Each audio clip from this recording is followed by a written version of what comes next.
Esengo mingi bandeko esengo mingi nazana esengo ya koyamba papa Ghislain Mwangi azali susu penza muto ako présenter te na la Lyon TV officielle na partisan RDC alikaka déjà aweza ndako na ye toko banda mbala moko papa Mwangi esengo mingi matondo mingi mama Paulette na invitation à lelo mais yambo na lingi nanu na réitéré yo bave ah merci beaucoup merci to pesi longo ya namba mulo bakisi nzamba bakiselo sebele oli akobakisa nzamba akobakisa toko nuna kaka toko simba nzete kakawa na mosalo ya biso papa Mwangi boni papa na biso kabuta santé ndenge nini na okaki mwa eningisaki mwa moke ya solo te président Jean-Marc Kabund to yebisaka bato bayebaki azali homme d'excellence azali malamu atango tozoloba santé na ye ezali makasi azali na motungisi moko te mipepe ya bisika ezali mipepe ya maladi ya bosoto mipepe ya donc bapasi ya baprisonnier misusu nde oyo ekoki kotungisa yango wana azali kotungisama nde na sort ya bakongolais oyo nano bazali kogroupir na baprison bacondition mabe makasi koleka mpe azali kozala na pasi mingi mpona bakongolais oyo bazali kokufa alors que bao bakokama mboka bazali incapable ya kokama mboka lolenge elongo bami kufa wana ezaka kokufa na masasi te na ebele bakokufa mpe na nzala maladie insécurité alimentaire sanitaire insécurité oyo régime en place etie bakongolais ezali koboma bango ezali na badomaine nyonso mais papa na biso Patrick Muya aza kuna na mboka Goma alobi fotika ya Rwanda boka kati ya lobi ezaka Rwanda moto eza koboma Rwanda kama moto eza koboma mais mpo na mbala liboso bakei kokundo ya biso na mwa honneur asaleli bango esika tomoni bakonzi mpe bakei omoni yango ndenge nini soulage mwa moke te papa Mwangi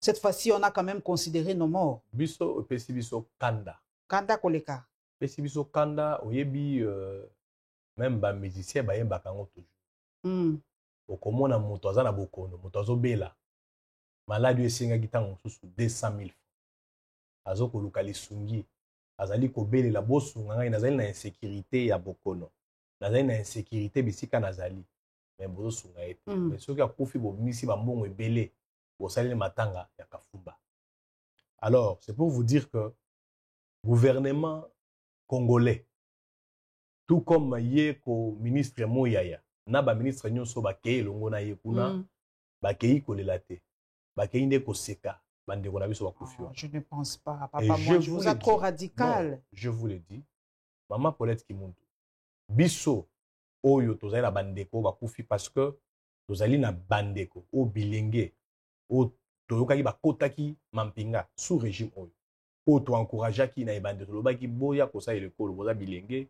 bokoma bakulula te bokoma batomboki te bokota armée ebele bakufi oyo ke bazali même pas bisika bakundi bango bafamille toyebi te nous avons des membres de famille wana bao bakoti armée bongo sikoyo population oyo ye mpe azali kokufa na ntango wana ntango bazali koboma bandeko wana pourquoi na biso bake koseka président Félix Tshisekedi azalaki wapi gouvernement akataki voyage azaki na mboka poto akati voyage manu militaire alobi aza kozonga mpangu mais ntango akati voyage azongi ntango akati voyage azongi aye kosala nini apesi baordre ke basalela bango cimetière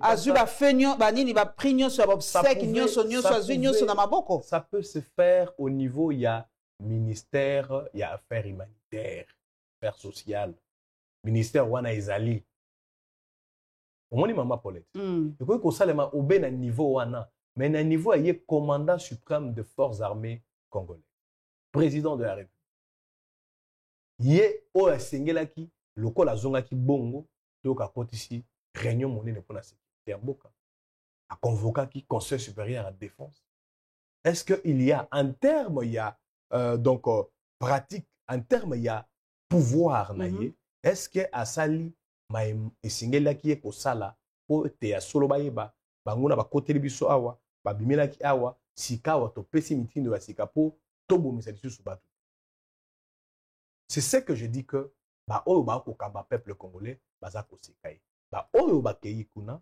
bakende koseka peuple congolais et là ça nous donne une rage dans l'âme parce que changement oyo peuple azelaki avant président Tshisekedi aya na pouvoir to bayi UDPS Union Sacrée elongo na yelelo ezalaki elika ete kimia ekota bitumba esila ezalaki elika ete insécurité alimentaire esila insécurité sanitaire esila mais je vous dis que ezala bao bazali na ba ville minene ko banda capitale ya Kinshasa oleki ba Lubumbashi ba Goma tina bandeko bana bazali na ba intérieur ya mboka bazali ko vivre la lopoto to benga lokola ba stoïcien bomo ina bango ezali ko tenir kaka na moi elikia moke esengeli sasi moko ebeta akoboma bato esengeli ba rebelle bakala bako beta bombe eko atteindre bato esengeli ngulupa moko ya bilenge moko na ville ya Kinshasa to na nzela ya Zamba boko kende quelque part bazwa mokana na bango bako bimana machette bako boma bato bako telemisa ba bus. Nous sommes dans une insécurité totale et le peuple congolais azali exposé à la mort du fait il y a au biso tozali ko benga lokola gouvernance ya ba essai erreur gouvernance ya komekaka makambo ya ozali ko simbate gouvernance ya kolandaka makambo masima salami alors que dans le poto ba koloba gouverner c'est prévoir. Président Jean-Marc Kabonde era kabwani na président Tshisekedi alobi na kabwani na président Tshisekedi po sima ya kosala na ye nazali ko constater na kati na ye incompétence. Papa Claude Lubaya yoki alobi yango pe absence d'une vision claire. Papa alobi en tout cas ba flatteur ba leki mingi oui. Pembeni ya mokonzi ya mboka. Mais c'est président Makamoye oyo atalisi à travers retour na ye era zongi. Ceux qui visionnent na ye na interruption ya voyage ya lobi akokende Hongrie te akozonga awa. Il fallait qu'on comprenne de manière claire que azongi pona objectif ya kozwa kokotsa réunion ya défense pona kozwa situation sécuritaire à main et non pona koya ko salisa matanga. Et puis matanga yango. Je n'ai pas entendu à moins qu'un ami ça une seule fois qu'on a décrété un deuil national. Il y a ceux qui deuil national na Congo on va décréter deuil 365 jours sur 365. Papa bomaka tous les jours na RDC. Yango pourquoi siko tokozalaka kamboka o tozoko décréter deuil national alors que esengela ki ba oyo bazoko kamba biso commandant suprême ya ba mampinga na biso ya azali président de la République esengela ki nde ye atelemisa makambo wana tango azali ko battre campagne na ye pona kokosa peuple congolais moi bato ndambo oyo bana ko yimba kana ba meeting na ye wana alobaki soki kaka bo voter ngai likambo guerre wana est to kosisa wana mikolo mike à partir ya Goma nazali na capacité ya ko frapper Kigali Kagame akolala na mboka na ndako na ete. Mais soko tali lelo yo, Kagame azala Kigali, Kagame alala kananda kuna na Kigali, pe basoda Kagame bazali ko continuer ko salisa donc ba rebelle po basala mabe et pas na biso même nani alala kananda kuna ete, zali président RDC. Nani azala kimete zali accueilli France, accueilli Allemagne, accueilli akozonga pe azonga ki pona makambo ya bato bakufi afandite accueilli pour commémorer liwa ya mama ya présence à Sotoboite ezali likama président itinérant wana botika biloko wana za mama na bango peke mama ya président mosusu abeka mama président mosusu ezali mabete mama ya présence à Soto akufa ki obekala mais ba congolais ba kokufa mikolo nyonso parce que ye aponi kozala président itinérant na elaka oyo président Félix Tshisekedi alakaki alobaki na ko beta Kagame à partir ya Goma akokima ndako na ye mais ye nde azali kaka kozala itinérant.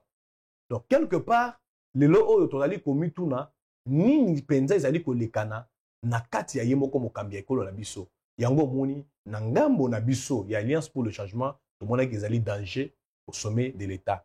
Danger wana ezali kokoba et tant que peuple congolais akokomprena kate na majorité na ye tokozala toujours ko subir ba misère ba tuerie na ba difficulté tozali na yango ezali na moto moko mayela lobi soki peuple azali koyeba teke mabe to pasi oyo azali komona ezali kouta na moto tel atake moto nga konyokola ye botika nanu ye onyokwama sima konyokwama akososola solo parce que nasi sawana tango biso président Jean-Marc Kabunda lobaki tango biso Alliance pour le changement to kotalisa o etalami maponami bokamba miyamboka corruption détournement ya ba millions bato bele bakanisa ki tozali bato ya lokuta tozali kokosala bato tozali bato ya faux bruit tozali bato ya outrage mais lelo Jean-Marc Kabunda po makambo yango yango eza kosalema mama bisika nyonso na kokende dernièrement nazali na salon de coiffure na ngai na kutai na batata moko batata pene ya Kasai o pena bango bazalaka kokumisa président Tshisekedi na ndenge monoko ya Kasai parce que ngamo na Kasai mais bango pena bando bisa biso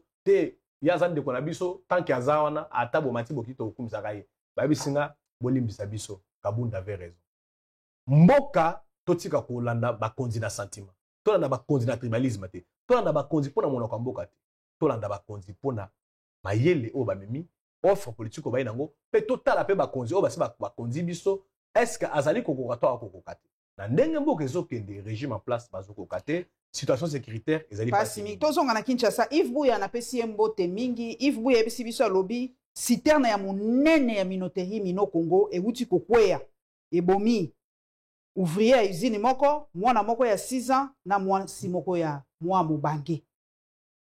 Balobi nzoto ya basi eza nanu bloqué po nini ble ezali kokweya likolo na bango. Motuna na kotuna yo papa na ngai eza motuna moko na capitaine na biso place nini bakoki kotia ba usine koko ozala pembeni ya ndako te ndeko na ngai eloko wana nayebi ezaka na GB Floris Ntoto nayebi te soko yebi yango yebi minoterie voilà minoterie wana ezali entouré na bandako pembeni tala lelo citerne wana oyo enikaka manini ekweleli ndako. Est-ce que usine il faut ezala dans un quartier résidentiel? Na motuna na yo parce que je connais très bien les usines. Ngana zomona ngo. Ah, eza na GB. Na kolobano liboso na kanisaki ezali accident de travail. Parce que na cadre accident de travail na kanisaki ezali basali ya usine na kati ya mosala citerne kweli bango et ko koma na ba entreprise nyonso ya mokili oyo. Mais na cadre kezali kweli voisinage. Wana komi likama monene. Alors, la question ya localisation ya usine. Ya ba usine en général. Tango usine wana la kanise tongami mwa liboso ya domicile. Yango par rapport ya ba domicile yaki kokuta yango. Oui, tango quartier GB ezali kotongama toza parmi bato liboso toke kofutela bandako. OK. Alors, biso bandako to bandako kota poto futela zaki bandako asika. Mais tozali na problème moko. Okotanda bilamba na balcon te. Parce que poussière n'y a ce que na usine wana ya ba bleu wana ko ya ko kangama na ba fenêtre na ba bilamba oui c'est ça. D'abord déjà le fait que ba habitation et poussani pembeni ya place militaire ezali ba ngomo pe ba s'exposer na ba débris nyonso wana. Alors ce ko tali balaba la pe ezala kabola bisika banda ke tongami na sima ya usine avant donc route Chaumba ezali boso ezali na bato musufu be ko tonga lisusu ko kangama su na usine wana eza na ba partie moko na banda kwa Muzito. Je connais très bien les quartiers. Ça peut s'expliquer que dans le voisinage il y a de tels dégâts. Ce qu'il faut maintenant poser comme problème ezali que bato ba ko konza biso parce que ba mission ekitaka pour inspecter mais biloko ndenge papa nanga juste pas ezala kana ba zone industrielle te ba usine ndenge ezala na zone industrielle te. Oui, mais c'est ça que je dis. À l'époque lorsque l'on a implanté cette minoterie, certainement la zone avait été identifiée donc usagable. Bon, pas forcément industriel, mais exploitable par rapport, il y a peut-être capacité à minoterie. Mais je pense qu'aujourd'hui, nous avons pris cet exemple. Nous avons banda que tongama et pour ça, je crois que nani ezali nécessaire, il y a bakonzi, mais qu'à revoir emplacement na place wana. Parce que je vous dis que un moment même, je me rappelle, nayaka kozo la peine de komoko appartement na immeuble ya Adolphe Muzito ezali wana. Même na immeuble wana na 7e niveau. Oh. Poussière wana ezokendati kuna. Kenati kuna. Ça veut dire que déjà ozote kapé pa Muzito baza na immeuble kuna songi lobaka immeuble pa Muzito ndeni. Ebana kezaka immeuble Adolphe Muzito azoka ba mbongo ne belé tant azali na pouvoir. Anga yebi yango te. Peut-être les kawana la tia. Atongaka ngo tant aza premier ministre azoka mbongo belé atongaka immeuble place. Amputation dommageable. Non, wana eza solo nous sommes prêts à remonter le temps et à démontrer que ça a été fait dans le temps. Et je crois qu'en tant que opérateur politique, il faut tout identifier à Congolais, propriété, il faut tout y rappeler Marambo Ambo Canabiso. Donc quand nous parlons du Congo, étant Marambo ici des cas, tout Marambo ils ont ça les matiko, tout le bagalo kutate. Tout ça Marambo to yeba. Papa Gislin. Mokonzi Mboka akotika aka Mokonzi Mboka. Akotika la seko. Mandala azaka Mokonzi pendant ces 5 ans ici.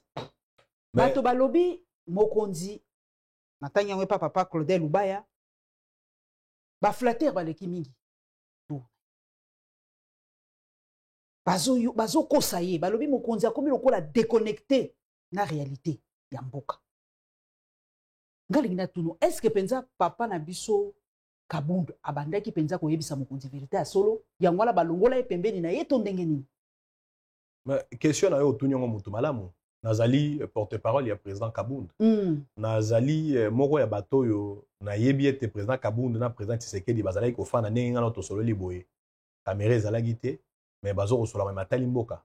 Uta UDPS d'abord président Kabund a konzi bango lokwa secrétaire général. Si président Tshisekedi comme président ya UDPS bafandi seke bazalaki déjà na misano ya kosolola matali bokambi ya mboka na kokonza makambo nyonso ezali na donc na se ya autorité na bango. Ce que je dois vous rassurer est que le président Kabund alobaki yango ngai nazaka lokola porte-parole na kobandela web Sabino Boye. Alobaki j'ai eu le temps ya kolobela président Tshisekedi yemoko. J'ai eu le temps à m'en prendre même dans l'entourage na ye. Mais au bout du compte, j'ai compris que les problèmes c'est lui-même le président Tshisekedi. Et Sengeli peut-être que l'ananéon lobby Claude Louba à lobby oui, c'est peut-être dans un respect d'analyse à lobby. Le président a des collaborateurs qui ne l'aident pas. Mais je pense que, français, il n'y a pas de mauvaises troupes. Il n'y a que des mauvais chefs. Le chef est le problème. Les problèmes, il y a gouvernance, il y a un Mbokao s'appelle Félix Tshisekedi. Les problèmes, il y a mes gestions en Mbokao s'appelle Félix Tshisekedi. Les premiers, sur le banc des accusés, il y a habit de pouvoir. Pendant les 6 ans où il y a la tête Yamboka, c'est le président Félix Tshisekedi. Même ceux qui bamboule koyaka, ceux qui ont peuple na biso a vérifié l'histoire. Balobanon période nini ba détournaka 400 millions pour na ba projet. Période nini ba détournaka 100 millions. Période nini mboka na biso et signa ba contrat léoné pour na état l'exploitation ya ba minerais, ya ba or. Ezali kaka période ya nani ya président Félix Tshisekedi. Nenge pe oyoka tolobaka toujours période nini to salaka 5 chantiers période de Joseph Kabila. Période nini to salaka transition période de Joseph Kabila. Est-ce que le rabattant a 4 vice-présidents? Ça veut dire que le président Tshisekedi doit mettre à l'esprit tant Tozo Lobango, ce n'est pas pour les diaboliser, mais Tozo Lobango pour l'interpeller lui-même. La responsabilité devant le peuple, devant l'histoire, la plus grande responsabilité, c'est lui-même le président Tshisekedi. Yango Asala Keba, Nanenge président Kabunda a coupé sa etoli. Kozongi sey nanzela elamu. Ceux qui y a monaki yango mabe, nakanisi lelo oyo, ba conséquence c'est corrigé, asi apesi Kabunda raison. Comme beaucoup disent, honorable Kabund avait raison. Okay. Le oyo, président Félix Tshisekedi, ce que même le lenge ba ko kamba ba acteur politique, le lenge ba ko négocier ba échéance politique, il n'y a pas de l'art politique. Il n'y a pas donc bazo ko tali que non, il y a des faits stratèges qui étudient comment négocier les échéances politiques. Nous sommes dans le spectacle, nous sommes dans le scandale et surtout dans le ridicule. Et malheureusement, le résultat est allé médiocre pour si ya Congolais ezali kokoma se scandale surtout na cour constitutionnelle. Toko yokaka makambu ebele neti dossier ya mama Kombone Kiminga Ekoya na mama Rose Mutombo. Mama Anne Mbunguje. Ah, yo mokangi kombo. Tozali acteur, tozali informé. Mama Anne topesi embote mingi. Ba dernière nouvelle toyoki balobi akotisaki eloko balongolaka nationalité. Alobi akotisaki mukanda mama Rose Mutombo signaki ba publier pe yango mais cour constitutionnelle eza kosenga kaka ke balongola ye menga siko motuna na akotuna yo tango seni ezwaka ba kombo ya bato ba vérifiaka te ba nationalité wana ce que na suka ba ko yebisa biso ke wa azali belge wa azali française wa azali hollandaise et bimaka nini après pour akomi sénatrice ndenge nini en étant entre parenthèses selon cour constitutionnelle ou selon pe mama Rose Mutombo en étant belge ndenge nini omoni tango processus électoral le bandaki mama Paulette Tolobaki tozali ko kende vers une parodie d'élection maponami ya lokuta ya semblant tolobaka ke tokei maponami po esengelaki ba continuer ko gérer pouvoir ba dans 5 ans de plus mais lokola to tindaki donc mbela na biso était bakoki kosala glissement parce que projet pas glissement ezalaka OK alobaka et puis balobaki non tozo ba acteur politique muso bazali na poids politique to intégrer bango na gestion comme ça to affaiblir bango président Kabunda alobaki soko tali lelo oyo façon pouvoir en place à absorber ba leader lokola ba bemba ba camere moni ne bato so ngaba lela awawa ils sont aujourd'hui des dépendants politiques parce que quelque part ils sont victimes d'un système politique vers lesquels bango bakendaki po bango pe bazwa peut-être renaissance bazwa moi santé politique ne bazwa ki la contrepartie est que ils ont été donc rabaissés sikoyo na matali maponami ezali parodie d'élection mingi biso Alliance pour le changement pour na biso to lobaka pour na mesami na mboka ote. Ils allaient parodie élection des salariés. Ils allaient coup d'état électoral. Ce qu'on a coup d'état électoral maman. Yo cause la vérité ezala. Yo cause la processus ya enrôlement et salami mabe. Processus ya audit ya fichier salami mabe. Processus ya réception na traitement ba candidature et salami pekaka mabe.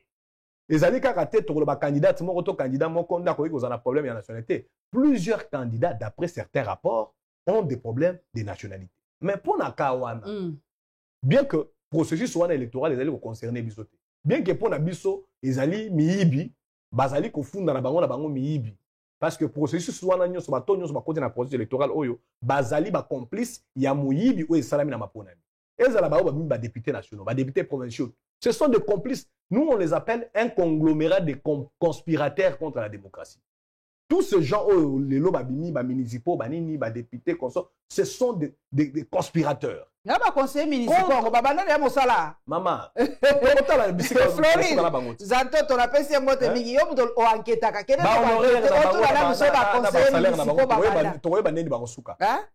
Babanda déjà va conseiller parce que nous avons quelques jeunes gens que nous connaissons. Bon, jusqu'à présent, je crois que Badali va conseiller municipaux. Et ce sera une première expérience. Il faut créer un cadre juridique pour organiser Misala Nabango conformément à la Constitution. Oui, je pense que Bakendaka. Mais sans assumer les témoignages. Tu continues Nakaya Mama. Mais Nakaya Mama Wana, au comment on a que processus Wana, ils allaient d'abord processus Mambe, il y a Miibi. Bango la bango bakomi ko yibana. Si ko moni Miibi ne batambola wana. Nakati na bango sko Miibi obaleki makasi bazali. No moni ya mama o miibi ya pete bazali o aye adiembela pe miibi pa yiba mwandambu no moni mama Anne en tout cas avec toute la considération que naza nango pona ye mais akei kokota na processus électoral ya miibi ya bagang parce que pour nous ça c'est du gangsterisme électoral bino pe bomeka kibino ka po baboya kibino bino ka po baboya kibino ceux qui ba gré kibino bolinga boko baboya ki bayebi ke tolinga ki to tcha bango molunga ko sakala te. Bayebaki que ceux qui totiki jama kabuna parti na ba élection oyo ba ko talisa moyibi na biso nyonso parce que on allait mettre des moyens des stratégies en place OK lelo oyo peut-être Félix Tshisekedi ngasa la deuxième mandat. Je vous dis la vérité. Alors na mibi ba gangster électoral o ba ju oyo ba keyi ko baluke la mama wana parce que batalike ba nommé Judith Tuluka. Ce que Judith Tuluka pe asalaki déjà na ba bazali na ye le quoi ba Rose Mutombo.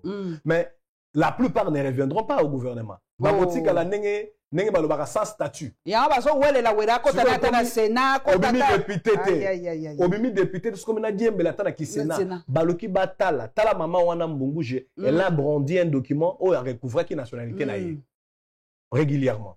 Et elle est passée avec ses 4 voix. Moutouza a 2 voix quelqu'un non. Comme je suis informé en tant que ministre, parce que l'autre est ministère naïe. Donc, à cette information, il y a la ministre, il y a secteur Wana, a utilisé pour attaquer la dame. Sans être son avocat, sans la dédouaner, je pense qu'elle est victime du gangsterisme électoral. Nous regrettons le fait que, na avis à ministère public, on a donc déclaré la requête, il y a Rose Mutombo, recevable et fondée. Ça veut dire que ceux qui donc cour constitutionnelle écossais a statué à aucun déjà donc à aucun aussitôt comme la cour constitutionnelle fonctionne donc maman Anne Mougou a déjà perdante. Na moni quand même moi campagne na ye parce que azali pe na moi réseau j'ai vu quand même une campagne numérique ndenge bazoko ko dénoncer et lokwana mais je pense étant porte-voix à vérité étant opérateur politique pour prôner changement nous quand même dévoilons quand même que c'est une histoire du gangsterisme électoral. Donc en tout cas aluki mayo faible na kati ya nini. Oui bon. Je crois que peut-être moi ba dénonciation wana ekosenga Maman Rose andi matama chômage dans l'entretemps. Est-ce que ba kokoka batu ba mesalanga na ba honneur na ba salut na ba futa carburante ba futa nini maïté essence te carte te ni ba kokoka. Ezali défaut. Est-ce que vous avez des défauts politiques? Okoki kozala kana mosala te politique. Et puis okoki kozala politique te et comme la carrière. Notre compatriote est au ministère de la Justice. Elle a eu un temps pour gérer, mais je pense que la situation de la justice ezali kaka bisoté. Yemoko président Tshisekedi a lobby justice est malade. Je pense que elle a été là pour de la figuration, soit pour l'affairisme politique, mais en termes il y a donc gestion à ministère En tout cas, le bilan aujourd'hui est médiocre. La situation, ce qui est au l'équipe hollandais là, hollandais une situation carcérale parce que dans les domaines là, ba prison yambo kanabiso, nenge bato bazako kufa, nenge bato bazako nyokoma. Hollandais administration judiciaire, en tout cas, l'actuel ministre de justice, ou bien la ministre de justice sortante, a bilan moko négatif. Oh. Nenge moko pe bilan nyonso ya gouvernance, tu sais que des alliés négatifs. Oh. Donc je crois que pour Nabiso, les alliés koswana ya miibi, ba gangster ba koswana. Mais gang ya munene amoneli ganga mutu. Na pesi ndekolanga Yves Bouya Mbote mingi lobi le bilan du ministre de l'Emploi, du Travail et de la Prévoyance sociale, c'est l'annonce des jours fériés. Ah, Yves Bouya, oh gentil. Ce qui c'est qu'on annonce un jour férié. En tout cas, les journalistes en Boka la biso so ba bi ba tiens da collimateur européen maté. Ndekolanga yi. Toko ke malembe 5 personnes ba yebisinga. Ba onde ba bloquer Mboka na biso. Jean-Pierre Bemba, Papa Nabiso Kabuya, Papa Mboso, Papa Bemba, na Papa Kamere. Babenga ba les 5 mousquetaires. Mboka bloqué. Maman Judith, to pesi mbote mingi, moye pe oya akende na gouvernement na été akende ngope kuna na Assemblée nationale ezate po bureau définitif yati. Eloko nini yango eza kotambola te papa na ngai po ete basilisa makambo yo. Et là, on est bloqué. Baza na majorité, baza na nyonso, basala ba yebi nana kokokoma nani nana kokokoma. Qu'est-ce qui se passe? Maman Paulette Omoni ko kamamboka esengaka.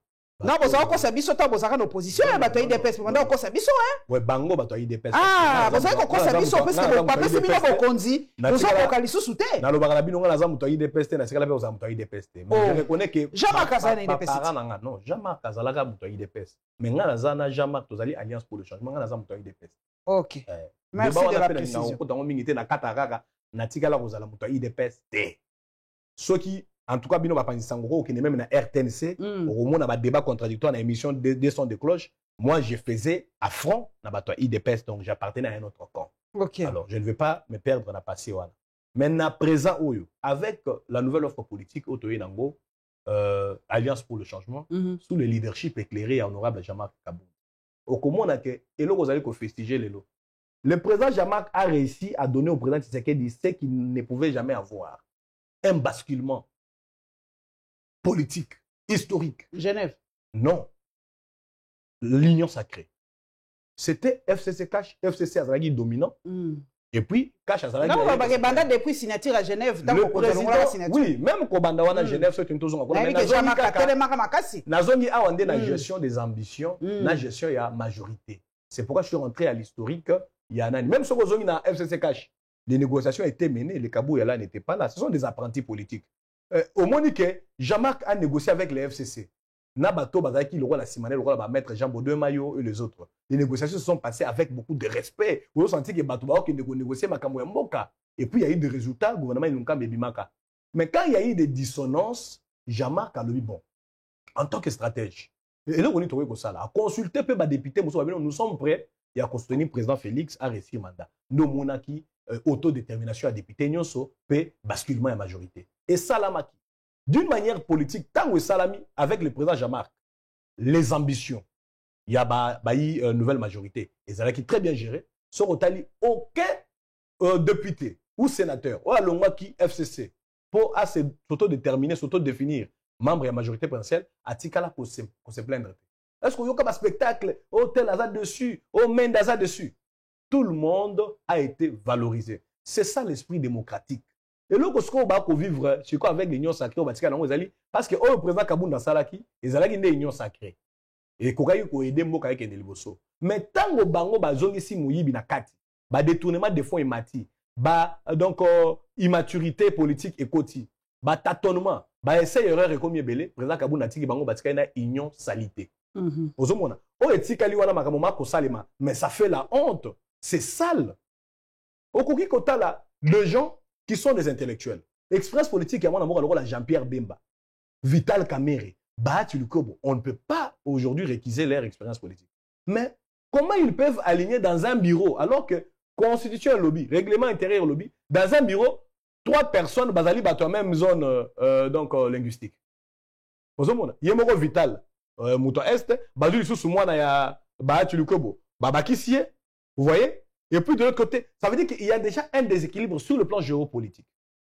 En dehors de ça, la décision là-bas, on va causer. Hollandi, oh, moko azali kopio le lamingi koloba Steve Mbikai. Il y a comment à comme que le lobby, nous sommes en train d'assister à la montée d'une oligarchie. Mais oligarchie n'ingelo banini na lingala, ingelo banini. Donc pouvoir il y a bato bazali na misolo pe bazali kolekela baningati. Ah, il y a oligarchie. Ba oligarque, ba puissant, bazo décider, ils n'ont pas besoin de la vie des autres. Ozomona. C'est pour dire que bato loko ba Steve Mbikai, oh tout le monde a ba zélateur. Il y a un pouvoir, soit un pouvoir, il y a un flatter, que non, ils peuvent aider un président. C'est eux, ces deux-là que Loubaya parle. Ces flatteurs-là, ces zélateurs, les Lo-Oyo, ils se plaignent. J'en connais encore plus, même de jeunes cadres de l'IDPS qui ont dénoncé cette oligarchie qui est au sommet de l'Union Salité. Alors, Makamonio Somako Selema, c'est vraiment... c'est qu'on dit en français, nani galvaudage, il y a fonction politique. Parce que politique, tant qu'on va te la biso, bamonaka, bayi politique, c'est bato maïle, batangi mingi, et puis basa bato bayi mingi. Bato batangi mingi na bayi mingi, basa la makamuna nenga limiemia. Basa la makamuna nenge moko boy, so iba bimisi résultat, bayimbo ka bandimi. Na ka toka moke, lokolo tangi sti, po biso tozalaka en lead, tozo sa l'émission tozaka pe.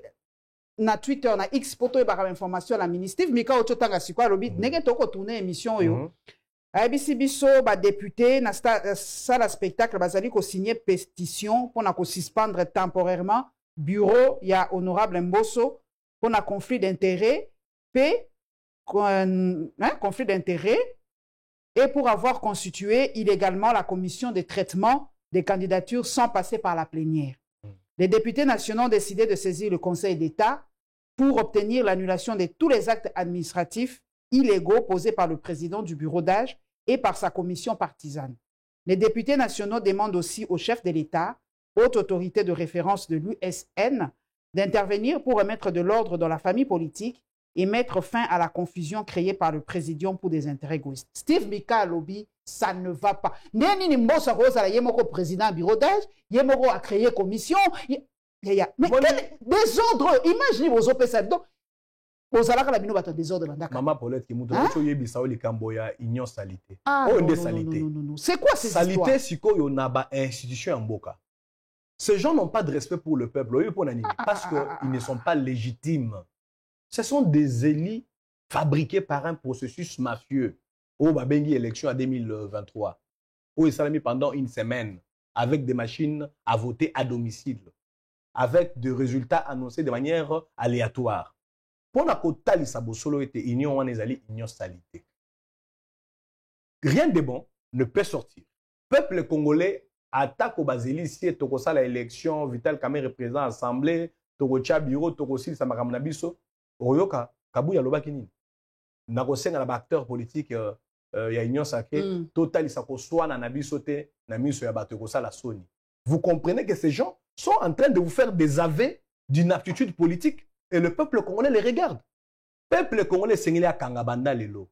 À ça la liste, tous les acteurs de l'union sacrée. Tout le monde qui a travaillé avec Félix Tshisekedi, na période où l'union a dénoncé anti-Valère. Tout le monde qui n'a pas eu le courage de laisser la mangeoire pour rechercher les changements et chercher le salut du peuple et le bien-être de tous les Congolais. Et Sengeli Bazala, candidat à la retraite politique. Kobandana Yemoko Félix Tshisekedi, Vital Kamerhe, Bahati, toute cette histoire de présidium-là, ce sont, moi je ne sais pas, mais je crois que dans ce pays, Sengeli, à un moment que le peuple puisse se décider. Vous voyez bien, service de communication, dans la partie Alliance pour le changement, ils allaient extrêmement à présent, Jean-Marc Kabounda, dans la des missions avec Christian Lusakweno. Avant Félix Tshisekedi a commencé à pouvoir. Pour la côté, ça a été notion de démocratie, biso va congolais comprendre rien va la monter. Le président Zala n'a pas un président, non, il n'est pas éternel. Même les 5 ans qu'on donne à un président, on peut interrompre. Parce que tozali ko kene la démocratie représentative, mais en même temps toza rappelle la démocratie participative. Donc peuple a tindi yoto za la représentant na po o pe batindi bango te ba mitindi bango moko na nenga ya moyibi. Ba miche ba président, ba sénateur, ba député na ndenge nanko. Mais boye ba ke peuple azali na pouvoir yako interrompre mandature Yabat. Par voie à pétition, par voie à manifestation. Et je crois que biso bayi politique de l'opposition. Nous avons lancé un ultimatum au régime Tshisekedi. Dans les jours qui vont venir, nous n'allons pas laisser ces régimes maltraiter les peuples. Biso tokoti kamboka na biso te emema na liboma ya baike ou bien na blocage ya ba 5 mousquetaires non lobi wana to congloméré à conspirateur contre la démocratie au bazin union sacrée. Nous sommes en train de préparer nos états-majors à travers tout le pays et la diaspora. Dans le jour qui viennent, nous allons lancer opération Togondima pas cité. Non, balobi tolembi pasi. Tolembi pasi.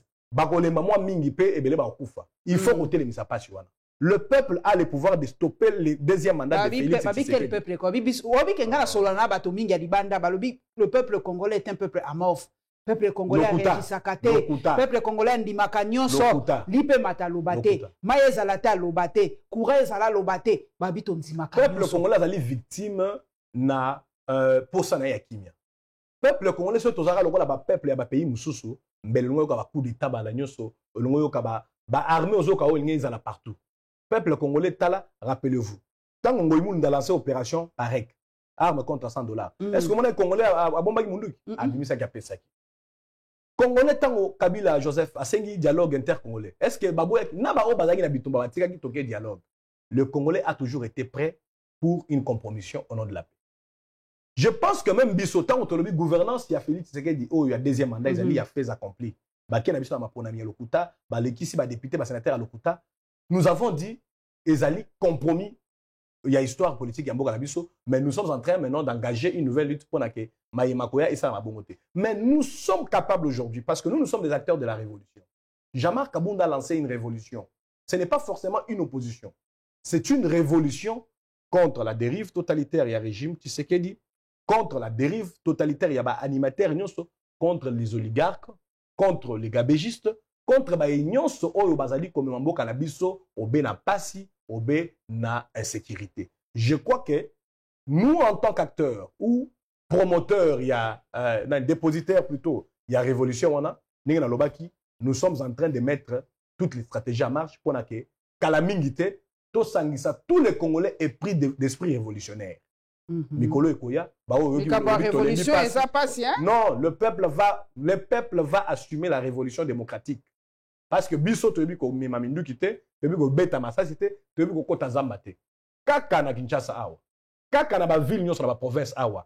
Nous allons inviter notre peuple très bientôt, peuple congolais abongana ezala na diaspora ezala awa, nous allons engager une révolution démocratique et je pense que le régime en place ne pourra jamais tenir face à la colère du peuple. Soki kasi balobi to changer constitution, ma cantine zandeni papa juste. Nawana Alliance pour le changement à Télémaki à lobby ezali ligne rouge. Soko tali tobimisaki support moko o to tiaki message moko na mokuse mais support on ezalaki en fond rouge. Ezali ligne rouge. Ligne rouge wana to kolobela ngo mingi te. Po régime Félix Tshisekedi nasi na yokaki bando musu ko yebisanga yi balobi tomoni président yemoko akomi kozonga sima na maloba ya lobaki na poto wana. Wana eza ba ballon d'essai. Oyebi tozalaki na yo awa na plateau fa passer.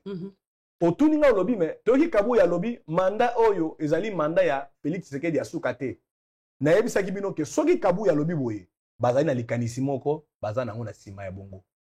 C'était un ballon d'essai parce que 3 semaines après maloba ya kabu ya wana na meeting yemoko président Tshisekedi ya na diaspora a lobby était bon ba mengi ko sala moi tumulte na salle et ou na public eganga yemoko a lobby wala mo lobby ni ne faites pas de moi un dictateur. Ça veut dire que pour lui, s'il doit être démocrate, l'idée d'un changement de la Constitution est une idée dictatoriale. Mais ce qui, après ça, a passé par interview pour commencer maintenant à justifier, à soutenir cette thèse, ça veut dire qu'il nous habitue d'abord à un changement de langage naïe, à l'obakalelo, l'obé bongoli, à l'oba qui ne fait pas de moi un dictateur, il est allé dire oui, il faut qu'on change cette Constitution. Mais ce qui doit changer la Constitution, ça veut dire que Tozali kokende vers une 4e république. Ça veut dire qu'on fera table rasa. Makambu Kabou yalobaki na meeting que les ali mandat souka Félix c'était, c'est-à-dire que Félix fera encore d'autres mandats avec la nouvelle république. C'est-à-dire que parce que batofo ba yebaboy. tolobaki yango au travers des annonces, au travers ba compte na biso. Projet na bango ya ko changer constitution. Pour le peuple congolais yeba. Le régime Tshisekedi ne vise pas une révision de la Constitution. Mais un changement. Un changement de la Constitution. Donc de République aussi. Pour preuve, Kabouya a dit que ce n'est pas le dernier mandat. Ça veut dire que pour qu'il n'y ait pas un dernier mandat dans ce second mandat, il ne faut pas changer la Constitution. La démarche du régime Tshisekedi des alliés à changer la Constitution. Pour la Constitution, pour instaurer un régime hyper présidentiel. Pouvoir y mboka nengo monique à un certain moment des yeux allaient qu'on négocie entre parlement exécutif na président de la République et comme Agnoso président de la République. Ensuite, qu'est-ce qu'ils vont faire? Ils vont donc na katia constitution wana ba ko insérer ba disposition au yoko rendre régime donc totalitaire. C'est-à-dire ba ko contrôler Nyoso. C'est qu'on a dit ils vont constitutionnaliser le totalitarisme. Et troisième aspect zalenini ba ko luka le lenge nini bakoki comme biso ata na monopartisme ou soit restreindre maman yo zo na télé lomboka mobimba on mona ki na ba élection te toutes les affiches de candidats c'était union sacrée avec la photo de Fathi derrière.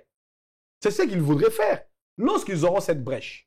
C'est pourquoi mon tolobi en tant que révolutionnaire tokozala molongo ya suka oyo ko telemisa régime Tshisekedi na projet à changer constitution. Mais à part wana ce qu'on a conscience à biso aux article 13, 14, 15, 16, 17, tina 17 wana. Au comment on a que na matali ba traité na ba accord.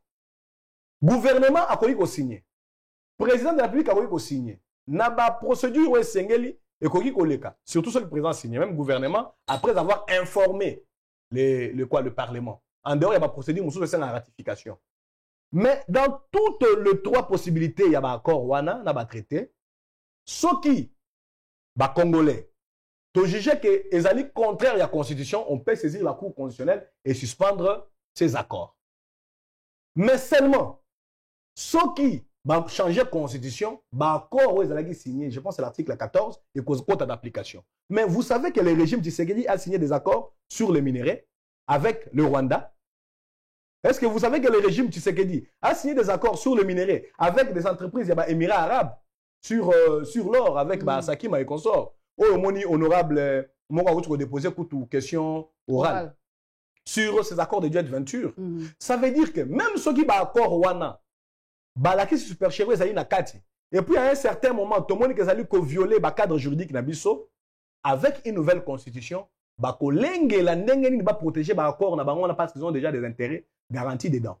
La démarche ya ko modifier constitution et les démarches pour l'intérêt à peuple. Les intérêts à individu, n'importe qui bazo koyi ba 400 millions, bazo koyi ba 100 millions, bazo ko signer ba contrat ba milliards, net contrat ba or wana, c'est 2 milliards de dollars pendant des années. Je vous dis que ils veulent garantir leur conspiration contre l'État congolais à long terme à travers une nouvelle constitution. Congolais si kanyo soazali dans le monde, diaspora, na Congo à l'intérieur, il doit savoir que il n'y a pas de débat avec un régime totalitaire comme le régime actuel. Avec un régime dictatorial, il n'y a pas de débat sur la Constitution.